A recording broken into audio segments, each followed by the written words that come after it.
COVID-19 is, of course, wreaking havoc on the world's economy. But is that the only reason that Yemen is not receiving as much funding at this particular time? No, I don't think so. I think the main issue that we're facing right now in Yemen has to do with the weaponization of aid, where the international community is in a very difficult position, where it has to try to mitigate the risk of handing out aid, and as I mentioned before, risking for certain factions to be using that to actually weaponize their agendas and actually assert pressure onto a certain demographic to further their political agenda. And the fact that they also have to make sure that the aid is actually going to the right people, as opposed to, again, falling into the hands of various armed militias in Yemen, which would not be helping the people, but actually enabling, essentially, those factions who seek to destabilize Yemen even further.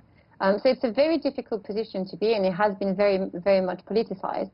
And I think that a lot of the time this has been used by the media to kind of inflame passions and make the public side automatically, with certain factions within Yemen, arguing that the world is standing by while people in Yemen are suffering. Yes, they are suffering. But I think it's a little bit more complicated than just, grandstanding on morality and politics, and actually understand that the situation is so very, very complicated that it's not just a simple case of handing out aid or issuing checks to Yemen. We need to make sure that communities are protected, that people's rights are respected, and that they are being helped truly, and not simply that we're not simply putting a band-aid on things and just throwing out aid to the country without checking that it's actually going to the right people, the right demographic, and actually doing some good in elevating poverty and helping people in a true way, in a meaningful way. And I think that this is the same thing with COVID-19 as well, is that not only are we facing risk for people handing out humanitarian aid, that we need to think about their protection as well.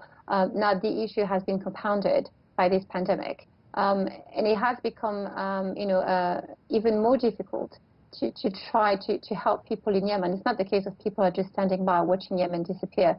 I think it's a lot more complicated than that. And we need to understand that factions in Yemen have a hand in this, in making it about a humanitarian issue to further their political agenda. And they have no interest whatsoever in actually assisting the international community in creating a humanitarian corridor, in making sure that aid is being transferred to the right people, and that it's being organized in a fair manner, in the correct manner. So it's a very complicated problem. It's not just a monetary issue. It's not about people not caring.